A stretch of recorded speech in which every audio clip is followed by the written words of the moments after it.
13 तारीख को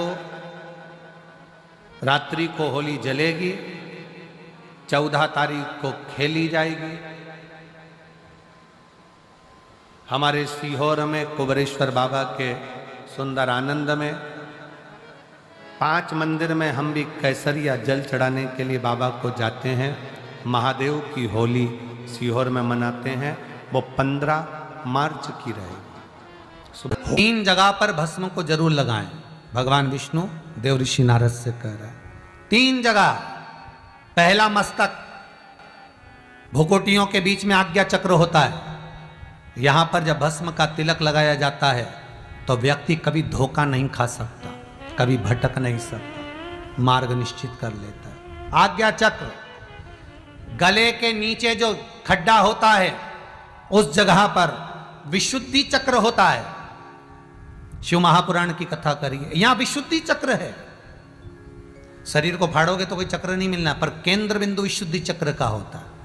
यहां पर जो भस्म लगाई जाती है, अगर मान लो हमें कोई औषधि की जगह विष भी दे दे तो वो अमृत बन जाता है।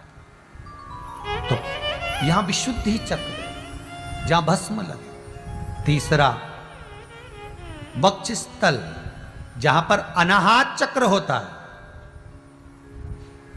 यह चक्र कैसा चक्र है?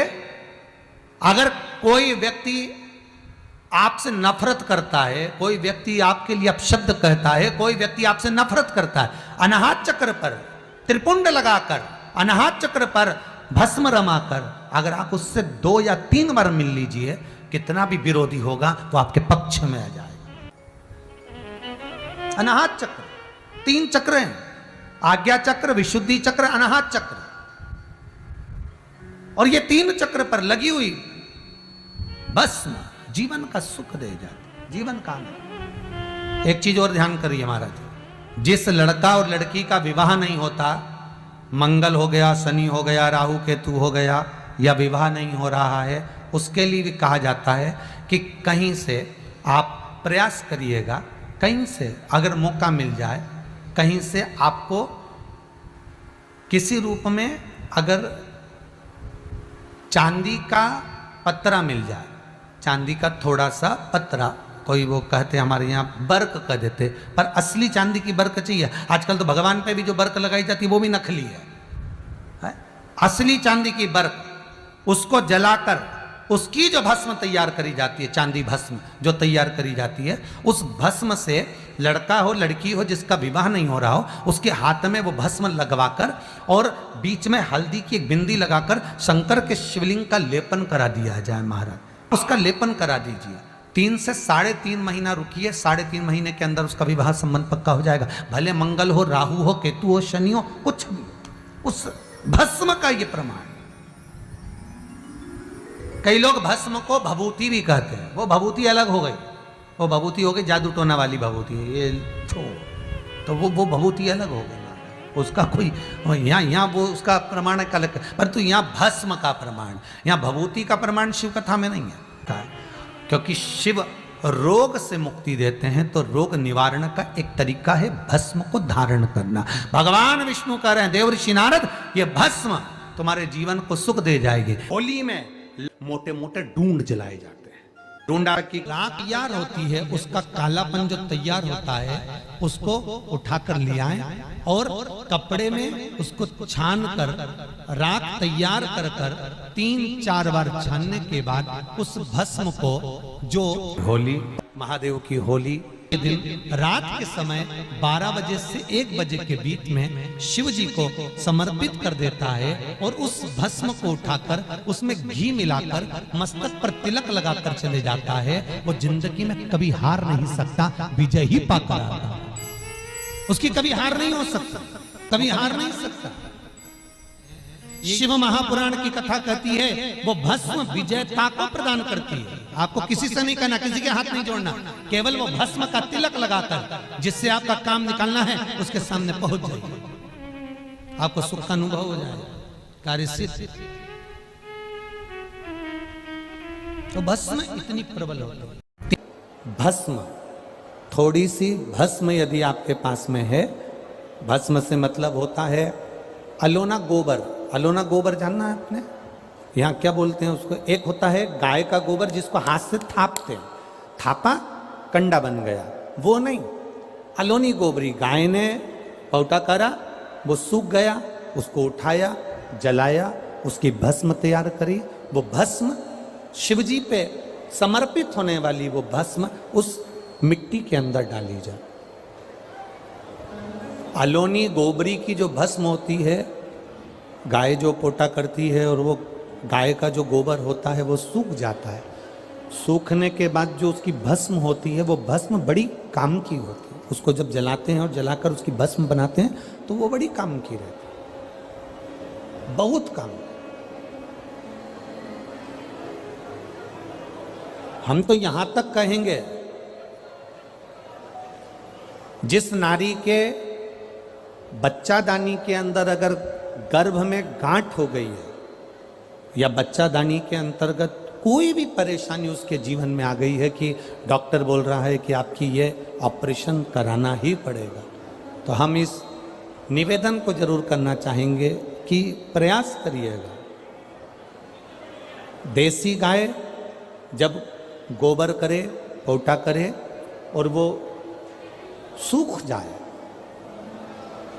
वो सूखा हुआ जो गोबर का पोटा रहे सूखा हुआ, उसको जलाकर उसकी भस्म तैयार कर कर देवादिदेव महादेव को समर्पित कर कर उसको उठाकर डिब्बी में रख लीजिए।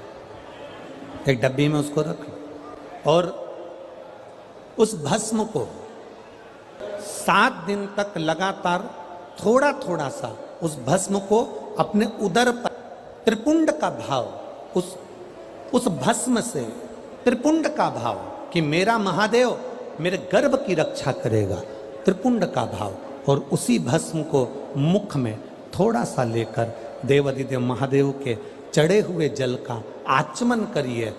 जो गर्भाशय में जो भी तकलीफ होगी मेरा देवादिदेव महादेव उसको अच्छा कर।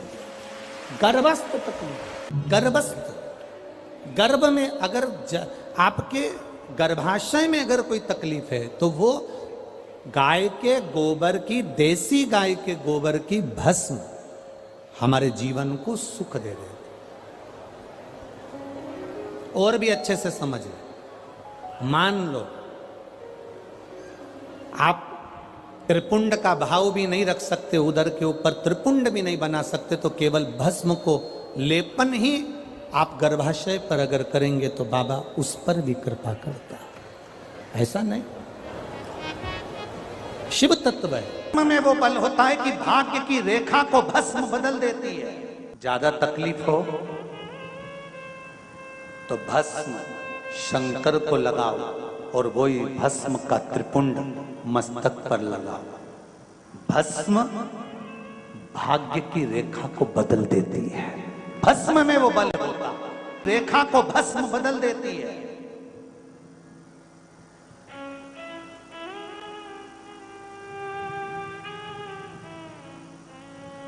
इसलिए नवरात्रे में माता जी की जब आराधना होती है तो वहां पर भी धूप छूटती है, उसमें भी भस्म एकत्रित होती है। उस भस्म को भी लोग पाते हैं। शिव मंदिर जाते हैं, वहां की भी भस्म लोग पाते हैं। दत्त मंदिर जाते हैं, वहां की भी भस्म लोग पाते हैं। गुरु गोरखनाथ जी का दर्शन करने के लिए गोरखपुर जाते हैं, वहां की भी भस्म लोग पाते हैं। संत, साधु, सन्यासी, तपस्वी, साधक जहां तप करते हैं वहां पर धूपाड़ा लगता है, वहां की भी भस्म लोग पाते हैं।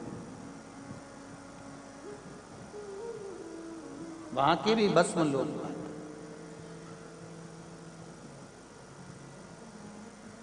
भस्म साधारण नहीं होती, कि भस्म कोई साधारण नहीं होती महाराज। भस्म कोई साधारण नहीं है। आप अगर शिव को भस्म समर्पित कर रहे हो और उस भस्म को आप धारण कर रहे हो, 2-10 तिलक आप लगा रहे हो, तो उसका कोई सुख उसका सुख जरूर प्राप्त होगा, उसका आनंद जरूर प्राप्त होगा। जिस भस्म को आप धारण कर रहे हो, कि आप चाहते हैं कि कोई रोग हमको ना घेरे। आप चाहते हैं कि कोई रोग हमको ना घेरे, और आपको लग रहा है कि कोई रोग ऐसा है जो घेर रहा है, या कोई शरीर में ऐसा रोग उत्पन्न होने वाला है, या कोई बीमारी ऐसी उत्पन्न होने वाली, तो उसके लिए सबसे सुंदर तरीका है कि शंकर जी पर अलोनी जो गोबरी होती है, गोबरी जानते हो, कंडा, अलोना कंडा, अलोनी गोबरी, मतलब गाय ने गोबर करा और वो सूख गया, उसको थापा नहीं गया है, हाथ से कंडा नहीं बनाया गया, गोबरी नहीं बनाई गई, केवल गाय ने गोबर करा, वो सूख गया, और वो सूखा हुआ जो गोबर है उसको जलाकर जो भस्म तैयार करी है, उसको जलाकर जो हमने राख तैयार करी है, भस्म बनाई है, उस भस्म को जो तैयार करा गया है, वो भस्म शिव को जो हमने समर्पित करा, उस भस्म को सफ़ेद वस्त्र में लिया और बाबा पर, शंकर जी का जो मंदिर आपके करीब में हो, शिव का जो धाम आपके पास में हो, माँ बाबा पर समर्पित करी। उसी भस्म को हम उठा कर लिया। और यदि आप भस्म नहीं चढ़ा सकते तो कभी विश्वनाथ जाएं तो वहां से भस्म लिया है, कभी उज्जैनी जाएं तो वहां से भस्म लिया है। उस भस्म को हम यदि अपनी नाभि से वक्ष स्थल के मध्य में त्रिपुंड लगा लेते हैं, महीने में एक बार भी त्रिपुंड अपने वक्ष स्थल के नजदीक में नाभि से ऊपर अगर लगा लेते हैं, तो ऐसा कोई बड़ा रोग आपकी जिंदगी में प्रवेश कर ही नहीं सकता। इस शरीर के अंदर, इस शरीर के अंदर भस्म में जो सुख है, भस्म का जो आनंद है, भस्म का जो रसतत्व है, उसको समझिए।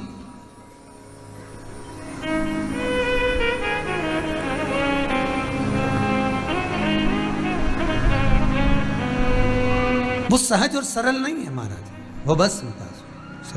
पूरी कहानी गलत बताई है। अगर दुनिया के लोग सही कहानी बताते तो भतीजा और बुआ का संबंध खराब नहीं होता। कहानी गलत थी ना। लोगों ने कहा, हिरण्यकशिपु ने अपनी बहन से कहा, बहन तू अपने भतीजे को गोदी में रखकर बैठ जा और चादर ओढ़ कर बैठ जाना, तू बच जाएगी, तेरा भतीजा जल जाएगा। तो बुआ भतीजे को जलाने के लिए गोदी में लेकर बैठी। बोलो सही है कि गलत है? लोगों ने कहानी गलत बताई। होलिका, लोगों ने कहा उसने अपने भतीजे को जलाया। पहले तो होलिका का नाम तो निकालो कि होलिका का नाम क्या है।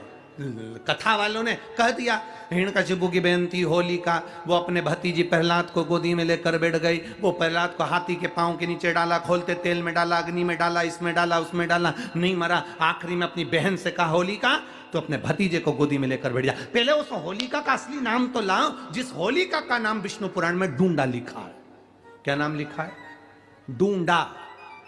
होलिका का असली नाम लिखा है विष्णु पुराण में डूंडा। इसलिए आज भी होली में लकड़ी नहीं जलाई जाती, मोटे मोटे डूंड जलाए जाते हैं, क्योंकि उसका नाम डूंडा है। और डूंडा बैठी अग्नि में, भतीजे को गोदी में लेकर बैठ गई। उसके पास में एक ब्रह्मा जी की चादर थी, जिसको ओढ़ कर बैठ जाती थी तो आगी में जल नहीं सकती थी। डूंडा ने देखा चारों तरफ से आगी लग गई, मेरा भतीजा जल जाएगा। तो बुआ को लगा मेरा भतीजा जल जाएगा। बुआ वो होती है जो दुआ देती है, बुआ कभी बद्दुआ नहीं देती है। और डूंडा ने अपनी चादर को उतारा, आगी चारों तरफ से लग गई। बुआ को लगा मेरा भतीजा जल जाएगा, तो अपनी चादर उतार कर अपने भतीजे पे डाल दी और बुआ खुद जल गई, पर अपने भतीजे को नहीं जलने दिया। ये कथा है, पर लोगों ने उसको पूरी पलट दिया, पूरा पलट दिया। बुआ कब जलाई अपने भतीजे को? आप में से इतनी सारी बुआ बैठी हैं, कभी अपने भतीजे को अपशब्द कहा? कभी अपने भतीजे को श्राप दिया?